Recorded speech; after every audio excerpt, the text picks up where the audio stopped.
Time not on our side, but we've got to start wrapping up and saying goodbye to you so we can hand over to the agenda now. And we'll leave you with just a quick look at, from my side, the whole municipal election. This is the National Party. So far 19% of the votes have been counted right now. And then you can see your leading parties are ANC 46%, DA 25%, and other at 8.8%. But of course, you can break into that a lot more. So let's wrap it up, Sakina. I know that we've got CSIR here just to perhaps give us a 30-second prediction, again, at this time of the morning.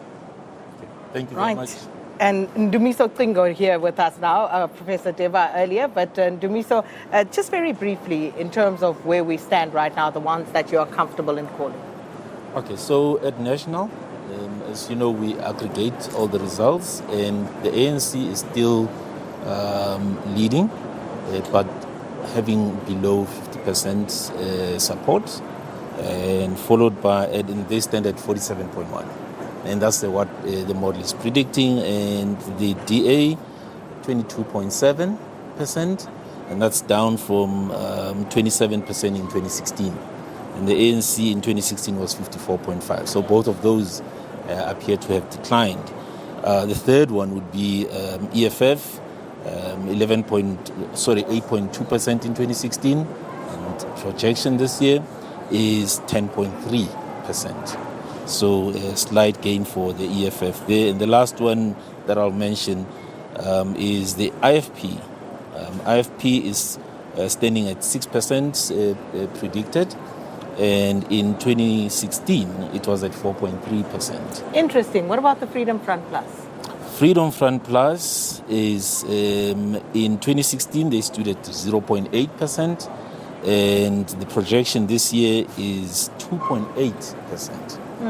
And Ndumiso, just very quickly, if we look at the provincial breakdown, yes. Starting in the Eastern Cape, I know Gauteng, I think, was still too early, KZN was a bit early, but what about the other provinces?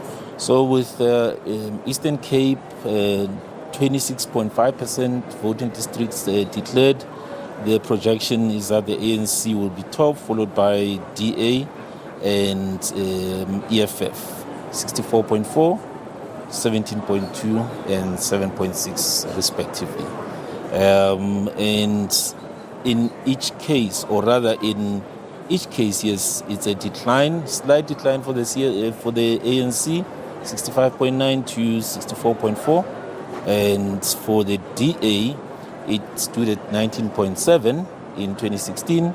And it's a decline to 17.2, and EFF 5.3 to 7.6, so slight gain. Ndumiso, I'll tell you what, I'm going to hand you over to Desiree because I think the viewers would be very interested in, getting this projection and the breakdown provincially. But Professor Colette, just before we wrap up Morning Live, just point about the EFF very briefly, talking about young voters, and you would think that the EFF would appeal to that part of the electorate. You would have thought so, and unfortunately the EFF seems to be lacking one important variable in their success, which is registration. If they're looking to appeal to young people, they are actually speaking to the one constituency in the country, the one big demographic group that actually isn't registered to vote. So certainly from that perspective, the EFF have limited its potential enormously, and if I was that party campaign manager, I would be speaking to registration to young people between elections, and that could turn that party's fortunes around at the next election. It's all about registration. Well, very, very interesting. And that's where we're going to park it as Morning Live. Of course, the agenda coming up next. And Desiree Chauke is already here. But thanks so much, Professor Colette Schulz-Herzenberg, and also Ndumiso Cingo from the CSIR.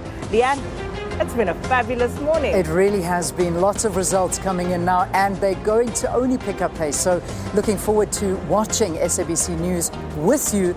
Don't change this channel. We've got you covered the whole way through election 2021. Been a pleasure being with you. We're back again at 5 o'clock tomorrow morning.